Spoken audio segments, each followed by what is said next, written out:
복을 누리지 못하고 가시는 분들이 의외로 많아요. 남 좋은 일 시키고 가시는 분들도 많이 보았습니다. 그래서 깨닫는 것이 복을 많이 받는 것도 중요하지만 받은 복을 내가 누리는 것이 더 소중하구나.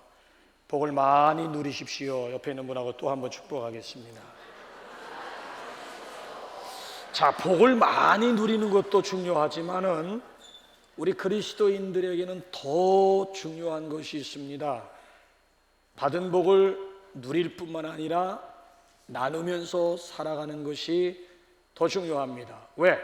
축복에는 사명이 있기 때문에 그렇습니다. 자, 그래서 이번에는 복을 많이 나누며 사십시오. 우리 옆에 있는 분하고 또 한번 인사할까요? 시작.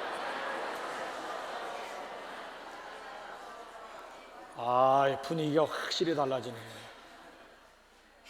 그렇습니다. 저와 여러분 모두가 축복의 통로가 될 수 있기를 주님의 이름으로 축원합니다. 자, 그렇다면 묻겠습니다. 복이 무엇입니까? 자, 복을 많이 받으세요. 복을 많이 누리세요. 복을 많이 나누세요 라고 인사를 했는데 무엇이 복입니까? 대체적으로 우리 민족은 복하게 되면 오복을 이야기해 오지 않았습니까? 수, 강, 부, 덕, 고종명 해서 오복을 최고의 복으로 여겼습니다. 근데 여러분 그거 아십니까? 그 오복을 누렸던 솔로몬의 마지막 고백이 무엇이던가요? 헛되고 헛되며 헛되고 헛되니 모든 것이 헛되. 그 모든 것 속에는 아마도 오복이 들어가 있지 않겠어요. 이 땅에 있는 모든 복이라고 하는 것이 결국 보게 되면 헛될 수밖에 없음을 우리에게 소개하고 있어요. 자, 반대로 성경은 무엇이 진정한 복인가를 우리에게 말씀하고 있는데 잠언 15장 17절 한번 보실까요? 시작. 채소를 먹으며 서로 사랑하는 것이 살찐 소를 먹으며 서로 미워하는 것보다 나으니라. 서로 관계 속에 있는 거예요. 서로 사랑하는 것이 뭐 살찐 송아지를 먹는다는들 아니 서로 미워하는데 거기 무슨 기쁨이 있고 행복이 있겠어요? 자, 잠언 17장 1절 또 한번 넘어가 볼까요? 시작. 마른 떡 한 조각만 있고도 화목하는 것이 제육이 집에 가득하고도 다투는 것보다 나으니라. 시편 133편 1절을 암송하십니까? 형제가 연합하여 동거함이 어찌 그리 선하고 아름다운 것. 이 선이라고 하는 것은 영어 성경을 보면 굿 좋다는 거 아니에요? 굿 아이디어, 굿잡 다 굿자 들어가면 다 좋은 거 아니냐고요. 그래야 최고 인생의 굿 중에 굿이라고 하는 것은 관계에 있다라고 하는 거예요. 관계.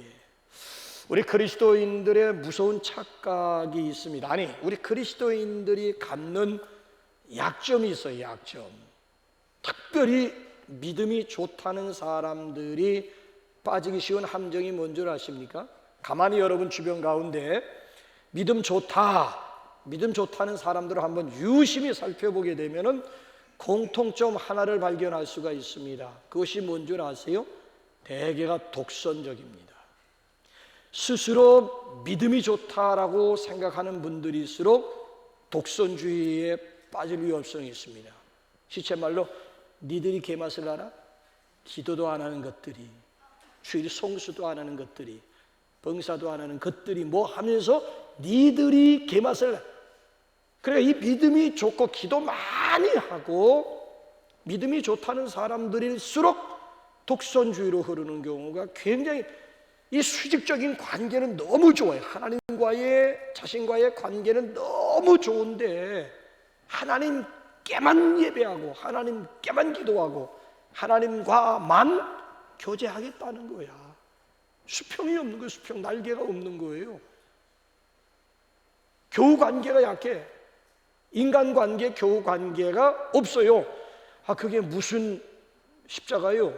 반쪽짜리 신앙이지. 아니 수직적으로만 바로 세워진다고 십자가가 되느냐고. 그럼 저걸 뭐로 저기다가 십자가를 걸어 놓느냐고요. 수익적인 관계 못지않게 중요한 것이 수평적인 인간관계라고 하는 것이 굉장히 중요한 거예요. 자, 교회의 5가지 기능, 교회의 5가지 사명 가운데 하나가 성도의 교제가 들어있습니다. 네. 아니 조금 전에 우리가 사도신경 고백했잖아요. 사도신경을 3부분으로 나는 성부 하나님을 믿습니다. 나는 성자 하나님을 믿습니다. 마지막 3번째 부분이 나는 성령 하나님을 믿습니다. 영어 성경 보면 I believe. 뭘 믿느냐? 하나님 천지 창조주 하나님으로 예수 그리스도의 십자가와 부활, 승천, 재림 믿는다는 얘기고, 마지막에 나는 성령님을 믿습니다라고 하는 3번째 부분에 가서 우리가 반드시 고백하는 내용이 뭐예요? 성도가 서로 교통하는 것을 믿습니다. 아니 입으로는 성도의 교통, 성도의 교제를 믿는다고 고백하며 실제적인 교회 생활 가운데 보게 되면 성도와의 교제는 담을 쌓고 살아가는 분들이 얼마나 많은지 몰라요. 그러면서도 제 딴에는 믿음 좋다는 거예요. 왜? 나는 새벽기도 한 번도 빠진 일도 없고 주일 52주 한 주도 빠진 일 없다 이거야. 하나님과의 관계 속에 있어서 기준 삼으면서 나보다 더 잘 믿는 사람이 있으면 한번 나와보라고 하는 식이에요. 착각이에요. 반쪽짜리 신앙입니다. 온전한 십자가는 수익적인 관계와 수평적인 조화 가운데 온전한 그런 신앙이 있는 것 아니겠습니까? 여러분 한번 보세요. 성경에 서로라고 하는 말이 254번 나와요. 서로 이 수평관계라고요. 서로 기독교 윤리의 기초가 어디에 있는가 하면 서로의. 그래서 성경이 254회씩이나 서로라고 하는 단어를 반복할 땐 그만큼 이 수직적인 관계만이 아니고 이 수평적인 관계도 중요하다라고 하는 것 아니겠습니까? 예수님 뭐라고 말씀하시던가요? 너희가 예물을 제단 앞에 드리다가 거기서 형제에게 원망 들을 만한 일이 있는 줄 생각나거든.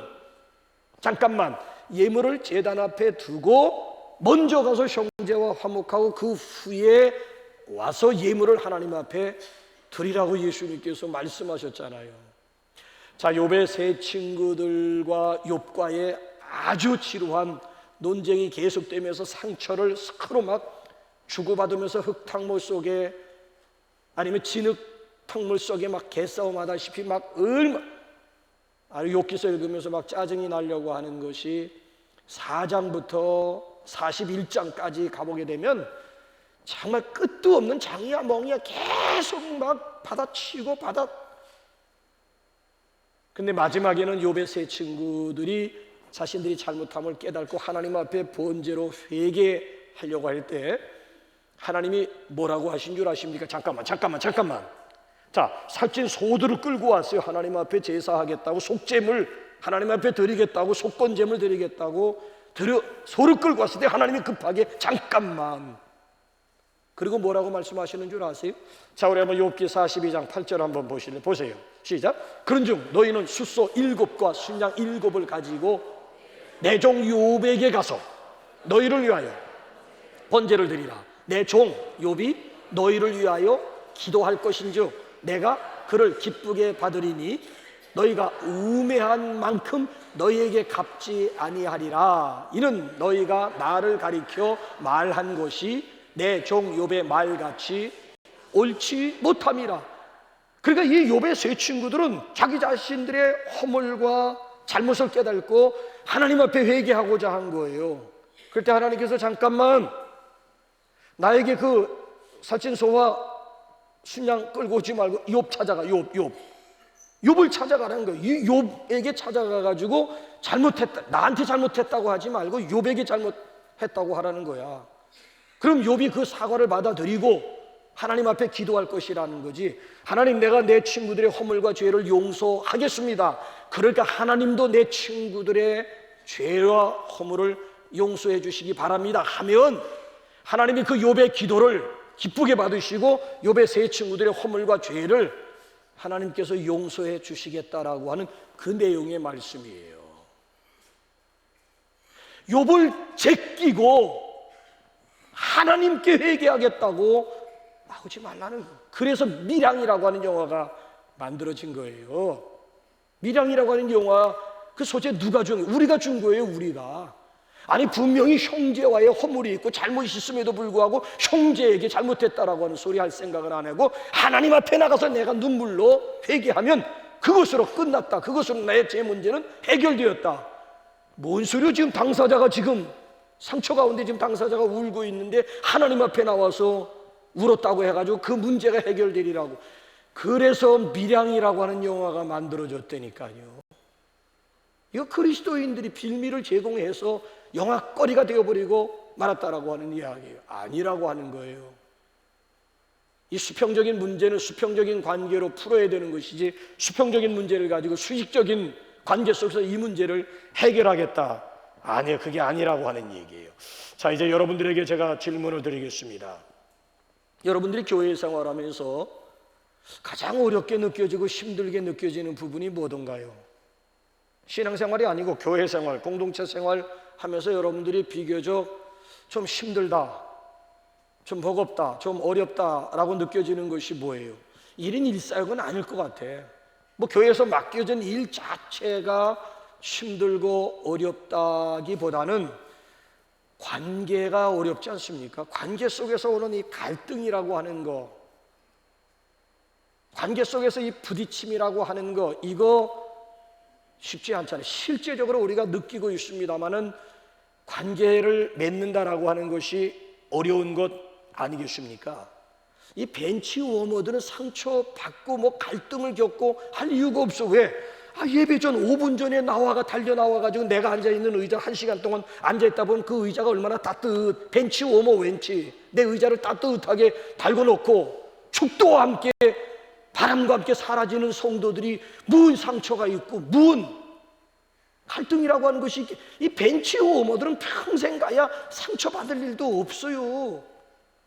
그래도 내 딴에는 그래도 공동체를 위해서 하나님을 위해서 뭔가 좀 일 좀 하고 좀 열심을 내려고 앞장을 서다 보니까 화살을 뒤에 서 있는 사람들이 무슨 화살을 맞아? 앞장서 나가는 사람들이 화살바지가 되는 것이고 때로는 내가 원치 않게 도마 위에 내 자신이 올려져 가지고 이까진 사람들마다 그냥 난도질을 해가지고 만신창이가 되어가지고 스스로 결국 봉사하다가 결국 시험 들고 봉사하다가 상처받고 봉사하다가 결국 공동체를 이탈해버리고 마는, 이게 오늘 우리 한국 교회 우리의 현 주소, 현 모습이라고 하는 것 아니겠습니까? 우리 교회뿐만이 아니고요, 도시에 있는 교회들 대부분 1년 등록 신자들을 분석을 해보게 되면은 대형 교회들은 한 80%, 90%가 다 수평이동 교인들이고 우리 같은 중형 교회 정도, 중소형 정도의 교회들은 반 정도가 수평이동 교인들입니다. 그러니까 오리지널 새신자들이 등록하는 것이 아니고 이미 다른 교회에서 신앙생활 했던 분들이 옮겨온 수평이동 교인들의 등록 숫자가 평균 50%를 넘게 차지하고 있는 거예요. 자, 그분들이 왜 교회를 옮겼을 것 같습니까? 공동체 속에서 상처받은, 시험 들은 거예요. 상처받은 거예요. 그래서 결국 그 공동체를 이탈할 수밖에 없었다라고 하는 얘기예요. 자, 이 수평이동 등록한 신자들을 또 분석을 해보게 되면은 등록은 했습니다만은 사이드에서 도는 분들이 더 많습니다. 교회 안에, 공동체 안에, 조직 속에 깊이 몸담으려고 하지를 않아요. 왜 그럴 것 같아요? 자, 자라보고 놀란 것은 뭐 보고 놀란다고요? 소뚜껑만 봐도, 왜 자라 등가적이나 소뚜껑이나 비슷하거든. 그러니까 이미 자라보고 놀란 가슴은 소뚜껑만 봐도 자기도 모르게 이게 이 반응, 이런 그럼 이미 벌써 공동체에 몸담고 일을 하면서 갈등을 겪으면서 상처를 받고 시험에 들었던 교인들은 그 다음 공동체로 옮겼을 때 섣불리 깊숙이 안으로 들어오는 것을 꺼려하는 거지요. 그래서 적당하게 좀 거리를 두고 싶고, 사이드, 원 중심으로 들어가게 되면 이것도 화살바이지 되고 또 도마 위에 올려지는 걸 뻔히 알기 때문에 사이드에서 그냥 뱅뱅 돌면서도 갈등이 일어나지. 들어가자니 분명히 이것도 상처받는 거 뻔한 것이고, 안 들어가자니 무임승차하는, 하나님 앞에 가서 이거 할 말도 무임승차, 이 공동체에서 그냥 무임승차하는 것 같기도, 이러지도 저러지도 못하는 거예요. 이러지도. 그분들이 18번지가 뭐예요? 이리 갈까 저리 갈까 차라리 돌아. 맨날 18번지로 이 노래 부르면서도 스스로 이걸 진퇴양난이라고도 얘기하지만 또 뭐라고 그래요? 고슴도치의 딜레마라고 얘기를 하는 거. 가까이 가자니 찌르고 찔리고 피가 날 것 같고, 멀리 가자니 또 얼어 죽을 것 같고, 이러지도 저러지도 못하는 거예요. 그래도 이런 갈등을 가지고 있는 분들은 그래도 좀 가능성은 남아 있습니다. 자, 이제 문제는 뭔가 하면은, 어떤 교인들은 공동체에서 아예 상처를 받고는 아예 그 길로 가난한 신자들이 되는 분들이 많아요. 이 현대에 와가지고 가난한 신자들의 내가 통계를 가지고 있는데, 그 통계 보고 깜짝 놀랐어요.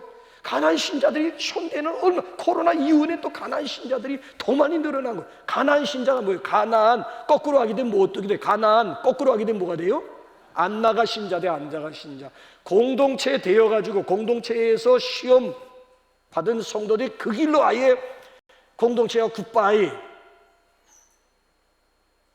나 홀로 예배하겠다. 나 홀로. 왜? 뭐가 있어? 방송 있잖아. CBS, 뭐 CTS, 뭐 C3, 뭐 굿TV, 뭐 이거 뭐 누르기만 하면 뭐 대형 화면에서 우리 한국의 대표적인 목회자들, 기라성 같은 목사들의 막 설교를 뭐 들을 수가 있고, 묵찬 기찬 설기찬 축까지 아예 묵도회부터 마지막 축도까지 예배 전용이 들어가지고 거기 그냥 방송 보면서 그냥 집에서 그냥 편안하게 소파에 앉아가지고, 이런 교인들을 사이버 교인들이라고. 사이버 교인들이 나중엔 무교회주의자로 종을 치게 되는 거예요. 교회 필요 없다는 거지, 공동체 필요 없다는 얘기지. 뭐 굳이 뭐 교통 불편한데 뭐 가봐야 주차장도 없고, 뭐 또 가봐야 그 인간들 모여가지고 서로 그저 수근수근거리기나 하고, 남 흉이나 보면서 뭐 이런 공동체 속에 나가가지고 내가 상처받을 시험들 이유가 없다 해가지고 아예 그 길로 아예 가난한 신자의 길을 선택하는 성도들이 점점 늘어가고 있다라고 하는 얘기예요. 자, 그 시작은 뭐예요? 인간관계에 있는 거예요. 이 모든 원인의 시작은 어디에 있는가 하면 인간관계에 있는 거예요. 혹시 여러분들 가운데 우리 셀이라든지 아니면 공동체 속에서 아니면 인간관계 속에서 지금 갈등을 겪고 있는 분들 없으신지요? 관계 속에서 지금 갈등을 겪고, 그게 셀 모임이 되었던 아니면 남녀 전도회 모임이 되었던 아니면 동아리 모임이 되었던지 간에 좌우지간 교회 안에 있는 소그룹 관계 속에서 지금 갈등 가운데 있는 성도들은 없는지요? 제가 결론부터 말씀드립니다. 결코 비겁한 방법이나 소극적인 방법 취하지 마십시오. 저 왼수, 저 인간 저거 안 보면 되잖아, 안 나가면 되잖아, 떠나가면 되잖아. 혹시라도 이런 소극적인 방법이나 비겁한, 아주 비겁하기 이를 데 없는 이런 생각을 하고 있는 성도들이라면 아예 이 시간 그런 생각조차도 내려놓으시기 바랍니다. 왜? 창세기 여러분 16장 한번 읽어보시라고요. 하갈이라고 하는 아줌마가, 이 하갈이라고 하는 여인이 이 사라와의 관계 속에서 엄청나게 스트레스를 받는 거야. 뵐 때마다, 만날 때마다, 접할 때마다 상처요. 이 갈등이, 결국 갈등을 겪다 취한 방법이 뭔가 하면 야반도주였어. 야반도주. 몰래 그냥 사람 몰래 그냥 그 공동체를 아예 멀리 떠나고자 해가지고 야간도주의 길을 선택. 한참 막 도망을 가는데 하나님이 나타나는 거예요. 창세기 16장 내용이에요. 하나님이 나타나시더니만 오히려 그동안 상처받고 그동안 갈등 가운데 정말 잠 못 이룬 하갈을 하나님이 동정해 주신 것이 아니라 뭐라고 처방을 내리던가요? 턴백, 다시 내 여주인에게로 돌아가라는 거예요. 돌아가면 상처가 기다리고 있는 걸 알아요. 그럼에도 불구하고 하나님은 사라를 향해서 피하는 게 능사가 아니라는 걸, 피하는 게 도움이 되는, 안 보면 되고 관계를 맺지 않으면 되잖아. 도망가는 게 능사가 아니고 피하는 게 해결책이, 이건 정면 인간관계 속에서의 갈등이라고 하는 것은 정면 승부를 걸어야 되는 것이지 피해 간다고 해결된 문제가 아니라는 거야. 아니 목사님, 또 가면 또 부딪히는데, 부딪히라는 거야. 부딪혀야 정상이라는 거야, 인간 관계 속에서. 아니 여러분 보세요. 교회 일을 하다 보게 되면 별의별 인간들 다 있잖아요. 어쩌면 그렇게 생각도 다르고 의견도 다르고 일하는 방식이나 방법도 다르고 어쩌면 그렇게 성격도 열이면 열 사람 다 제각각이고 어쩌면 그렇게 스타일들이 그렇게 다른지, 그러다 보니까 뭐 의견 충돌도 일어나고 결국엔 싫은 소리도 하면서 부딪혀야 정상이지. 부딪히면서 뭐예요? 모난 부분, 나의 모난 성격, 나는 완벽합니까? 관계 속에 들어가다 보니까, 관계 속에 들어가자면 내가 어떤 존재인가 몰라요. 관계 속에 들어가서 하다 보니까 이게 부딪히면서 나의 모난 부분들이 깎이는데, 떨어져 나가는데 왜 아픔이 없겠어? 그래, 떨어져 나갈 때마다 아픔을 겪지만은 그 아픔 가운데 내 인격이 다듬어지는 거예요. 내 신앙 인격이 모난 신앙, 모난 인격 소유자였는데, 관계 속에서 서로 막 부딪히면서 싸우면서 막 티격태격하는 과정 속에서 하나하나 깎여져 나가다 보니까 어느 때 보니까 그리스도 닮은 인격 둥글둥글해가지고 어느 면에서 보더라도 둥글둥글해가지고 손싸게 쓰임받을 수 있는 하나님의 그릇, 하나님의 일꾼으로 그 과정을 통해서 만들어지는 거라고. 마지막에 무르익어가는 그리스도 웬만한 사람들까지 다 품을 수 있는 넓은 그릇도 되고, 이게 관계 속의 부딪힘 속에서 얻어질 수 있는 값진 선물이요, 값진 축복이라고. 근데 이걸 부담스러워하고, 마찰이 부담스럽고 충돌이 갈등 겪는 것 자체가, 스트레스 자체가 괴롭다고 해야죠. 비겁하게 소극적인 방법을, 산속에 들어가서 당신 혼자 살아야지. 뭐 인간이라고 하는 게 뭔데 서로 기대면서 서로 부딪히면서 서로 의존하면서 살아가는 것이 인간의 본질인데, 스스로가 그런 인간의 특권이나 본질을 부담스러워하고 포기하겠다. 방법이 없는 거예요, 방법이. 자, 보세요. 하나님께서 하갈에게 다시 여주인에게로 돌아가라고 할 때에는 그리스도인들은 그 관계 극복하지 못한 걸 하나님이 불가능한데도 돌아가라고, 거기서 너 스트레스 받아 죽으라고 하나님이 하갈을 다시 돌려보내려고 했을까요? 아니에요. 돌아가라고 했을 때는 길이 있다는 거고, 돌아가라고 했을 때는 분명히 인간관계 속에서 불신자들은 넘지 못하지만 그리스도인들은 얼마든지 극복할 수가 있고, 그렇잖아요. 갈등의 관계를 넘어서 관계 속에 묻어준 진정한 축복이 무엇인가를, 진정한 기쁨이 무엇인가를 관계 속에서 얻을 수 있기 때문에, 그래서 하나님이 돌아가라고 명령하시는 거예요. 자, 퀴즈 하나 낼까요? 질문 속에 대답이 있습니다. 유럽에 세워진 최초의 교회가 어떤 교회일까요? 유럽에 세워진 최초의 교회가 어떤 교회일까요? 우리가 선택한 본문이 뭐예요? 필리포 교회지. 필리포서 우리가 4장 2절 3절 지금 그래, 유럽에 세워진 최초의 교회가 필리포 교회야.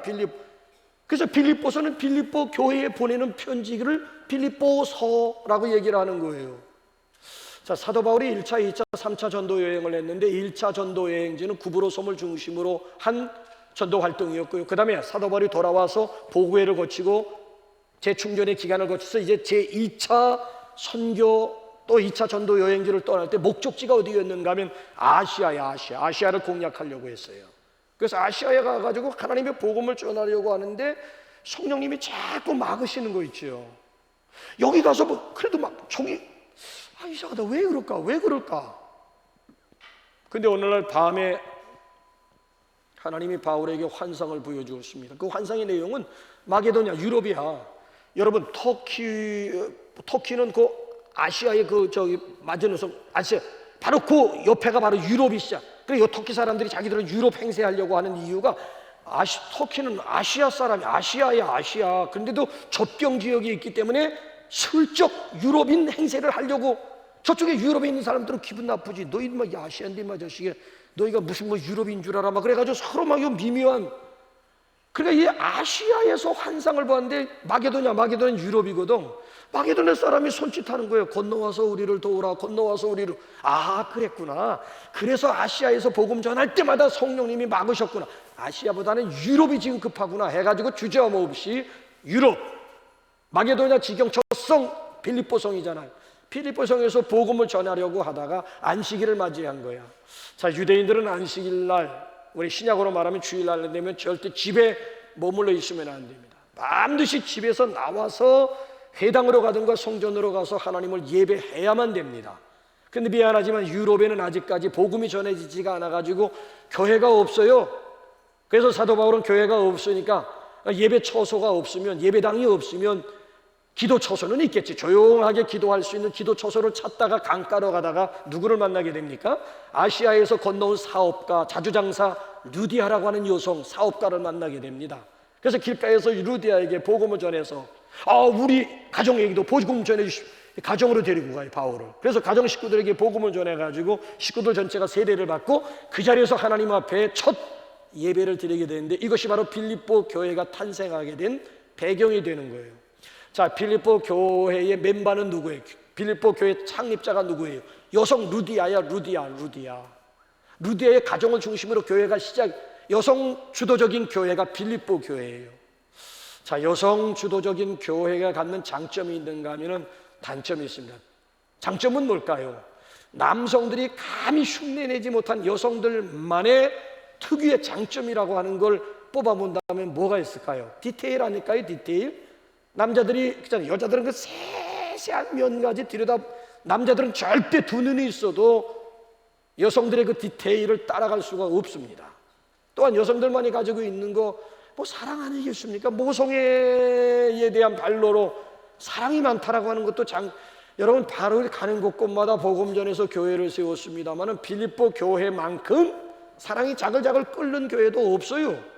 바울이 로마 감옥에 투옥되었을 때에 교인들이 십시일반해가지고 바울의 감옥에 갇혀 있는 바울에게 영치금이라고 하나요? 그거 집어넣어준 교회는 빌립보 교회밖에 없어요. 담임 목사 에바브로 디도를 통해 가지고 성도들이 십시일반한 선교비를 담임 목사 손을 통해 가지고 감옥에 갇혀 있는 바울에게 전달해 준 교회가 빌립보 교회이고 보면, 이 빌립보 교회가 얼마나 사랑스러운 교회인가를 여성 주도적인 교회가 가지고 있는 장점을 충분히 발휘했던 교회가 빌립보 교회예요. 자, 그런데 여성 주도적인 교회가 갖는 단점이 있다면은 대표적인 단점이 뭘까요? 여성들이 한번 얘기해 보세요. 여성들 중심의 공동체를 이루었을 때 찾아오는 위기나 단점이 있다면 뭐가 있을까요? 안 그런 척하고들 앉아있네. 여성들 특유의 시기와 질투라고 별것도 아닌 것들 가지고 각을 세우는 거 있지. 내가 볼 땐 그래. 별것도 아닌데 그걸 가지고 막 목숨 걸고 막 싸우는 거 있지. 막 신경 막 티격태격하면서 나중에 막 막가파 일부 직전까지 막 나가는, 별것도 아니야. 그런데도 그들에겐 그게 문제가 되는 거야. 여성들 특유의 그 감정, 그 싸움, 자존심 싸움이라. 자존심은 남자들이 내세우는 거지. 남자들이 자존심이지. 근데 요즘은 어떻게 남자들은 자존심도 없어. 별도 없고 여자들이 가면 갈수록 막 드세지면서, 남자들은 나이 들어갈수록 여성스러워지고 여자들은 나이가 들어갈수록 막 집사람 얘기하는 건 아니에요. 또 오해는 하지 마세요. 또 나이 들어갈수록 그냥 어떤 때는 막 속은 기억이 나. 젊었을 때 저러지 않아가지고 저게 매력이었는데 지금은 그 모습이 온데간데 없어지고. 그럼 뭐라고 하는 줄 알아요? 너하고 살면서 이렇게 됐다는 거예요. 너하고 살면서 뭐 할 말은 없어. 너하고 살면서 이렇게 됐다면은 할 말.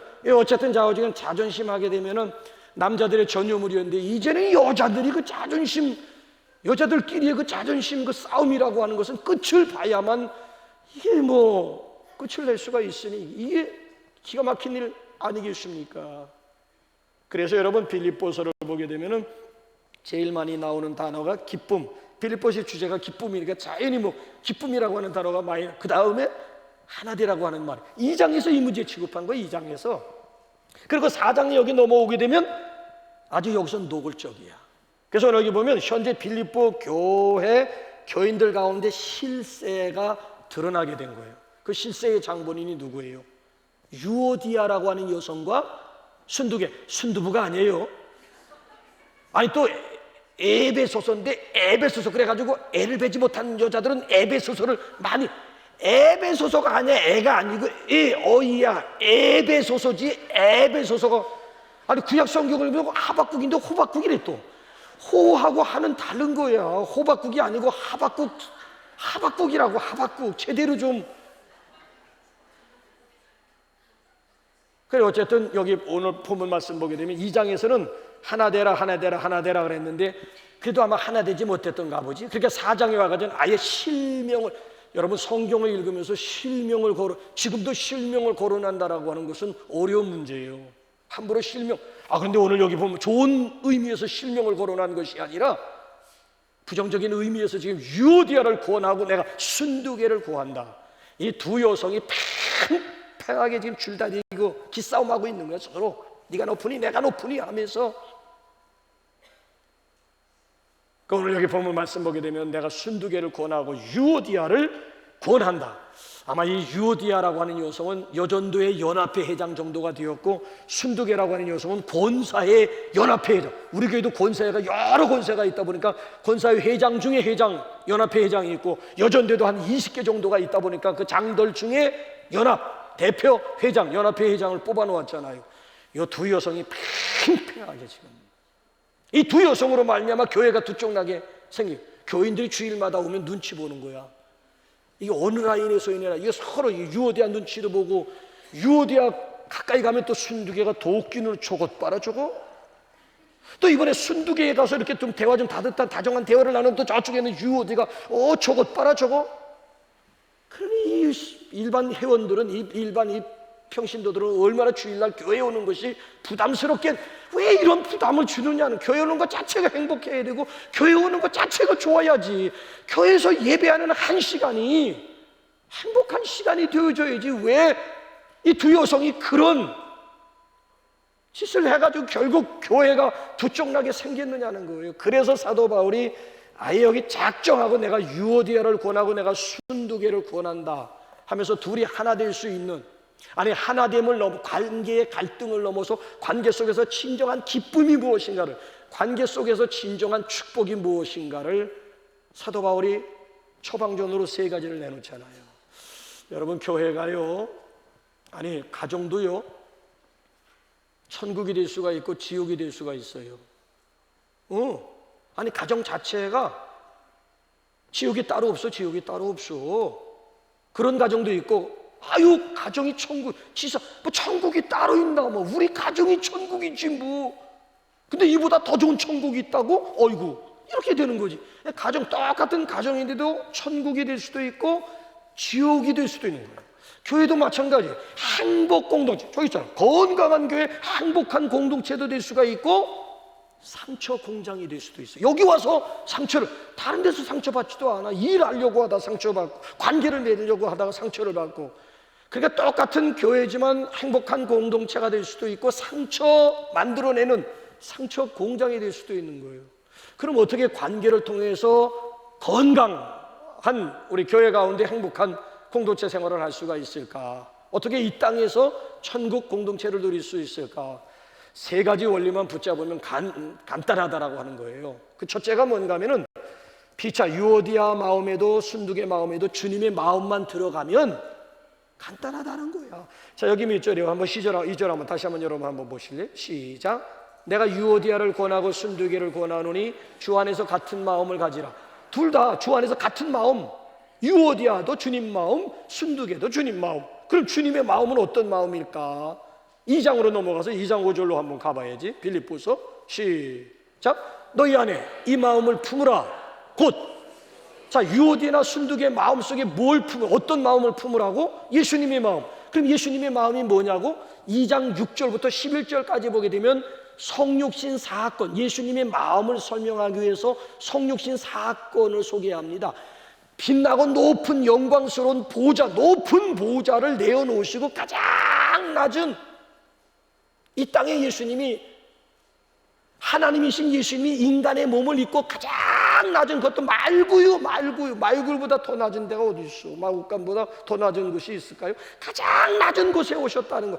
예수님의 마음은 낮아진 마음이에요. 낮아진 마음이 뭐냐고? 예수님이 마태복음 11장 29절에서 노골적으로 낮아진 마음을 설명하잖아요. 나는 마음이 온유하고 겸손하니 나의 멍에를 메고 내게 배우라. 나는 마음이 온유하고 낮아진, 예수님의 낮아진 마음은 뭐예요? 예수님의 답을 구한다면 그게 온유하고 겸손한 마음이라고 하는 거예요. 예수님을 만나기 위해서는 낮아진 자리에서 가능하다는 거예요. 아니, 멍에, 예수님과 멍에를 같이, 이걸 노무현 씨는 코드라고 유행을 시켰어. 코드가 같아야 된다는 거예요. 만남이 이루어지기 위해서는 멍에, 여러분 소 2마리를 한 결의로 해가지고, 멍에로 해가지고 소 2마리를 한 결의로 해가지고 밭을 가고 농사를 지었. 멍에만 같이 매면, 똑같이 멍에를 같이 매기만 하면, 코드명만 같으면 얼마든지 그리스도 만날 수 있다라고 하는 얘기. 그게 뭐냐? 낮아진 마음, 겸손한 자리에서 예수님, 유오디아도 예수님, 순두개도 예수님 마음만 품기만 하면 얼마든지 둘이 소통도 가능하고 관계 속의 기쁨이나 행복을 관계를 통해서 경험할 수가 있다라고 하는 거예요. 20세기 최고의 영성가를 꼽으라고 한다면 헨리 나우엔 박사를 꼽습니다. 이 양반 하버드 대학의 최고 인기 교수였어요. 근데 어느 순간 그 모든 교수직을 내려놓고 지체 부자유자들 집단 그 시설에 들어가서 어린아이들 그저 목욕시켜 주시고 저 뒤처리해 주고 그저 이거 아니 최고급 인력이 글쎄 육체 노동이 필요로 하는 그곳. 그러니까 사람들이 이해를 할 수가 없는 거죠. 왜? 꼭 요거 2개. 왜 그래야 되느냐? 그 육체 노동은 당신이 아니래도 누구든지 다 할 수. 꼭 당신이 그래야만 했느냐? 그럴 때 이 양반이 입을 다물었어요. 근데 후에 In the Name of Jesus라고 하는 예수의 이름으로라고 하는 책을 통해 가지고 당신이 왜 모든 기득권이나 모든 특권들을 다 내려놓고 지체 부자유자 시설에 들어가서 죽을 때까지 그들을 섬기다가 죽어야만 했는지 이유를 설명했는데요. 평생 오르막길만 추구하면서 지금까지 살아왔다는 거예요. 결과적으로 자기는 최고의 인기, 하버드 대학에서 학과를 신설하기만 하면 강의실이 뭐잖아요. 애들이 얼마나 그래서 선착순으로 모집하리만큼 최고 인기에다가 최고 명예, 헨리 나우엔 박사를 모르는 사람은 간첩이지 뭐. 더군다나 최고의 부, 명성에 따른 인기에 따른 부가 누릴 만큼 지금 누리고 있다는 얘기지요. 근데 어느 날 제임스 아담 군을 만나면서 생각의 변화를 가져오게 됩니다. 지체장애자 아담 군을 만나면서 이렇게 고통당하는 자들을 돌보지 아니하고는 하나님을 알 수가 없겠다. 하나님을 만날 수가 없겠다. 여기까지 생각이 미치게 되자 미련 없이 지금까지 쌓아올린 모든 명성과 인기와 부를 기득권을 소위 말하면 기득권을 그대로 내려놓고 캐나다에 있는 지체 부자유자 시설에 들어가 죽을 때까지 이분이 쓴 책을 보게 되면 이런 고백을 하게 됩니다. 오르막길에서 보이지 않던 예수가 내리막길에서 밝히 보이게 되더라. 낮은 자리에서 비로소 예수 그리스도 인카운트, 지저스 인카운트가 가능했다라고 하는 낮은 자리, 그래 가장 낮은 자리에서 낮아지신 예수님, 겸손하신 예수님을 비로소 만나게 되었노라고 하는 그런 멋진 고백을 하고 있지 않습니까? 여러분 그렇습니다. 하나님은 교만한 자는 지금도 대적하시고요, 지금도 겸손한 자에게 무한한 은혜를 베풀어 주시는 줄로 믿습니다. 두 사람 다 주님의 마음만 품으면 주 안에서 하나 될 수가 있다라고 하는 것이고, 또 한 가지 원리가 뭔가 하면은 본질이야. 본질에 집중하면, 유아되어도 본질, 순두개도 본질로 돌아가기만 하면 본질 안에서 하나가 될 수가 있다라고 하는 이야기예요. 자, 세계 3대 피자 하게 되면 피자헛, 도미노, 그 다음에 리틀 시저스를 꼽습니다. 그런데 세계 3대 피자는 각자 나름대로 판매 전략을 가지고 있어요. 피자헛은 다양한 메뉴야. 피자도 다양하게만. 도미노라고 하는 것은 빠른 배달이야. 스피드에다가 승부를 걸고요. 그럼 리틀 시저스는 싼 값, 피자 값 중에서 제일 싼 걸 줘. 싼 값에다가 승부를 걸어요. 그런데 그 후에 파파존스라고 30대 슈네트라고 하는 30대가 창업을 한 파파존스라고 하는 피자가 생겨나게 되었는데 해마다 매출이 늘어. 그래서 전문가들이 머지않아서 3대 피자를 평정할 날이 반드시, 파파존스가 3대 피자를 평정할 날이 멀지 않았다라고 얘기를 하고 있는 거예요. 그럼 이 파파존스라고 하는 피자는 어디다 승부를 걷느냐? 피자 본질에다가 승부를 건다는 전략이에요. 자, 피자 본질이라고 하는 게 뭐예요? 물론 여러 가지 메뉴를 만들어내는 것도 중요하고, 빨리 달려가는 것도 중요하고, 싸게 공급하는 것도 중요하지만, 그게 본질은 아니잖아요. 본질은 뭐예요? 맛이지, 맛. 누가 뭐라고 해도 피자는 맛이지. 싼 거 공급하면 재료가 얼마나 뭘 좋은 걸 써가지고 어떻게 싸게 공급하겠어. 그러니까 좋은 재료 가지고 맛있게 피자를 만들겠다라고 하는 것이 본질에다가 맛에다가 승부를 걸게. 이걸 누가 따라가겠어요? 여러분, 신앙생활의 본질, 교회생활의 본질이, 신앙생활의 본질이라고 하는 게 뭐예요? 자, 우리 한번 3절 우리 한번 빨리 한번 읽어볼까요? 시작. 또 참으로 나와 멍에를 같이 한 내게 구하노니 복음에 나와 함께 힘쓰던 저 여인들을 돕고. 저 여인들이 누구야? 유오디아와 순두계. 이 여인들이 어떤 여인들이야? 복음에 나와 함께 뭐 했다? 올인했다는 얘기예요. 올인. 저기 지금 진행형이 아니라 과거 시제야. 유오디아와 순두계는 지난날 나와 함께 복음에 올인했던 여인, 복음에 아주 복음의 본질에다가 집중했던 여인들이, 그때는 노 프로브렘, 전혀 문제가 없었다는 거야. 본질에 집중할 때에는 문제가 없었는데, 자, 복음 전파에 힘을 쏟은 결과 빌립보 교회가 부흥하게 된 거야. 교회가 부흥하다 보니까 미자립 교회, 남의 도움이나 받던 교회가 이제는 남의 교회를 도와주리만큼 자립하는 교회로 성장하게 되고, 교인들이 몰려오게 되면 이 안에 뭐가 필요할까요? 조직이라고 하는 게 필요해요.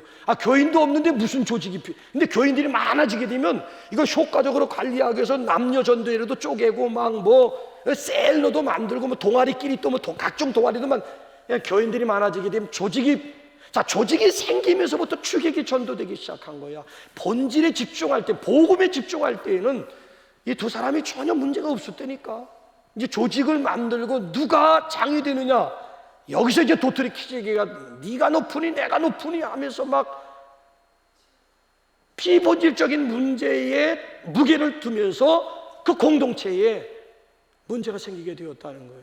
지금도요, 교인들이 이렇게 갈라서고 싸우고 떨어져 나가고 울고불고 하는 내용을 가만히 보게 되면, 아직까지요, 제가 목회하면서 아직까지 본질적인 문제 가지고 싸우는 교인들은 아직까지 보지 못했습니다. 대부분 보게 되면 이런들 어떠하리 저런들 어떠하리 문제들이야. 비본질적인 문제들 가지고 각을 세우면서 예민하게 반응하면서 한치도 양보하지 않고 물고 뜯고 전부 비본질적인 문제들이야. 여러분, 한국 교회가 여러분 오면서 옛날 교회는 뭐 가지고 싸운 줄 아십니까? 옛날 교인들이 싸운 게 신발 가지고도 싸운 거예요. 신발파가 있는 거예요. 여기 강대상에 올라올 때 신발 벗고 올라와야 된다는 파가 있는가 하면, 신발 거기 벗고 저 화장실 쓰레빠 신고 올라오는 거는 그냥 이 신발 신고 강대상에 올라오는 건 아니라고. 이 신성한 이 거룩한 이 강대상에 어떻게 이런, 오해하지 마세요. 저는 이 구두신발, 강당 구두신발 따로 있어요. 그래서 강당, 이거 밖에 돌아다니는, 화장실 돌아다니던 신발 신고 여기 올라온 건 아니에요. 여기 지금 주일날은 아예 강대상 올라오기 위해서 아예 옷도 아예 그냥 강단복이 따로 있고 아예 신발도 따로, 지금 강단 구두는 따로 있습니다. 이걸 신고 밖에 돌아다니지도 일도 없습니다만은, 근데 보세요. 쓰레파 파가 있는가 하면 이 구두파가 있어가지고 교회가 분열하게 된 거예요. 여러분들이 앉아있는 여기 지금 의자가 여기 들어오기까지 순탄한 줄 아세요? 아니에요. 옛날에 방석 깔고 앉아서 예배 그래도 예배는 하나님 앞에 겸손하게 방석 깔고 무릎 꿇고 기도하고 해야지. 어떻게 그냥 의자에 앉아가지고 책상 다리에 해가지고 건방지게 떡 비스듬히 앉아가지고, 이런 홀리파들이 있는 거야.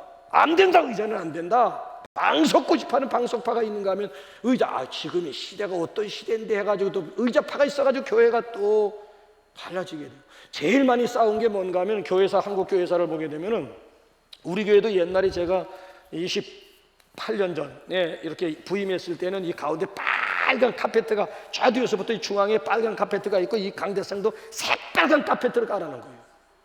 몇 년 동안 지나갔지. 지나갔는데 가만히 보니까, 이거 새신자들이 들어올 때 조금 뭔가 좀 시뻘거면 뭔가 어이구야 이렇게 되잖아요. 우리가 절간에 울긋불긋한 데 가도, 나도 목사도 울긋불긋한 데 들어가면 괜히 이게 좀 이렇게 되는데, 우리는 이게 좋은데 불신자들이 들어왔을 때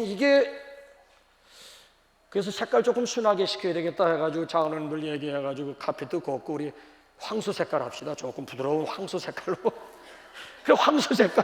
황소 색깔로 이걸 다 갈아. 근데 여러분 보세요. 다른 교회, 우리 교회에서는 용납이 됐지만 다른 교회에서는 이게 용납이 안 되는 거예요. 뭔 소리야? 보혈 색깔을 해야지. 보혈, 예수님의 보혈 색깔, 시뻘건 피 보혈 색깔을 해야. 보혈파가 있는가 하면 순한 황소파가 있는 거야. 황소파가 있는 거야. 황소파와 보혈파가 그냥 교회가 그 문제를 같은 색깔 가지고 교회가 분열이 되고요. 요즘에 와가지고는 송창 가지고 또 파가 생겼어요. 밀랍파 있잖아요. 혓바닥에 누면 자동적으로 녹아버리는 밀랍. 그런가 하면 카스테라 고집하는, 아니면 찹쌀떡 고집하는 찹쌀파가 있고, 그 다음에 카스테라파가 있고, 밀랍파가 있는 거야. 밀랍파가 이거 송창 같지도 않대. 밀랍이 혓바닥에 넣으면 그냥 자동적으로 녹아버리는 건, 이건 뭐, 이거 예수님의 살 같지도 않다는 거야. 송창 가지고 또 이걸 포도 주스로 할 거냐, 포도즙으로 할 거냐, 아니면 포도주로 할 거냐, 이거 가지고 또 싸우는 거예요. 우리 교회는 여러분 저기 가을에 좋은 포도 사가지고 담아서 합니다. 술 넣지 않고 설탕만 넣은 거예요. 술 절대 들어가지 않고 설탕만 재워가지고 결국 발효시켜가지고 여러분들 올라오는 것이 정성껏 최고 좋은 포도 사가지고 1년 2년 푹 발효시킨 다음, 그 다음에 우리 성찬식에 포도주스도 아니고요, 술도 아닙니다. 근데 이거 가지고 막 또 옥신각신하는. 자, 이제 제가 한번 물어볼게요. 이런 것들이 본질적인 문제입니까? 비본질적인 문제입니까? 그렇죠. 아니, 여러분 밀랍으로 하면 어떻고, 카스테라로 여러분 예수님의 살 상징하면 어떻고, 아니면 찹쌀떡으로, 아니면 떡으로 여러분 하면 어때요? 아니, 여기 지금 카텐을 하든 카페트를 하든 그게 빨간 색깔이면 어떻고, 황소 색깔이면, 아니 신발 벗고 올라오면 어떻고, 신발 신고 올라오면 어떠냐고. 이건 다 비본질이야. 그래서 어거스틴이라고 하는 사람이 뭐라고 얘기를 했는지 우리 한번 보십니다. 한번 시작. 본질적인 것에 대해서는 일치를, 비본질적인 것에 대해서는 관용을, 모든 일을 저 원칙만, 어거스틴이 우리에게 내건 저 원칙만 지키면 no problem. 본질적인 것에 대해 하나님, 예수님, 성령님, 구원, 생명 이런 것에 대해서 우리가 똑같은 한 목소리를 다른 목소리 내면 이단이 되니까, 이거에 대해서는 우리가 죽었다 깨어나도 이건 목숨 걸고 이건 지켜야, 일치해야 되는 거고, 그 다음 나머지 모든 문제들에 대해서는 답이 없어요. 관용, 피차, 서로에 대해서 관용과 용납이 필요한 것이, 관용하고 용납할 수만 있으면 공동체 가운데, 관계 가운데 문제될 거 없잖아요. 자, 마지막 세 번째로는 두 번째 본질, 마지막 세 번째는 종말입니다. 종말, 궁극적인 종말이에요. 자, 여러분, 우리 한번 여기 성경 우리 한번 읽어볼까요? 3절 우리 한번, 하반절 우리 한번 다 같이 한번 읽어보실까요? 시작. 그 이름들이 생명책. 자, 또 그 이름들이 누구야? 어떤 이름들이야? 유오디아와 순두의 이름들이 어디에 지금 기록되어 있다고요? 하나님 앞에 있는 생명책, 하늘나라의 생명책. 하나님의 생명책에 이름이 기록되면 죽었다 깨어나도 천국 갑니다. 자, 그런데 여러분 보세요. 여러분들이 제일 비겁할 때가 언제인 줄 아십니까? 성도들이 제일 비겁할 때, 관계 속에서 삐그덕거릴 때 쉽게 저 왼수 저 인간 안 보면 되잖아 해가지고 결국 공동체를 이탈하는 거예요. 자, 여우 피하려다가 그 다음에 뭘 만난다? 곰 만나, 더 센 놈 만나요. 여기서 여우, 저 왼수 저 여우, 저거 안 보면 그만이잖아 해가지고 다른 공동체 가면 거기는 뭐가 기다리고 있는가 하면 더 센, 더 곰당제 같은 곰을 만나 여우 피하려고 하다가 결국, 이 세상에는 여러분 완벽한 공동체라고 하는 것은 없어요. 저 왼수 여기서 안 보면 끝나는 줄. 아니요.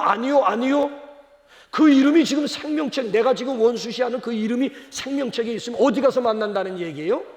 천국 가서. 어디서 만나? 외나무 다리에서 만나. 외나무 다리에서. 겨우 천국 가. 그렇다면 보세요. 저 왼수 가는 천국은 나는 노 땡큐, 가고 싶지 않아. 그래서 그 왼수 보기 싫다고 지옥 갈 사람이 있어. 손들어 보세요. 저 왼수가 가는 천국이라면 나는 가고 싶지 않다고. 그러면 천국과 지옥밖에 없는데 중간에 여러분 그게 있으면 천주교에서 얘기하고 있는 그거 있으면 없어요. 그거 없어. 중간 지점은 없어. 그럼 저 왼수 보기 싫다고 지옥 가겠느냐고요? 그것도 아니잖아요.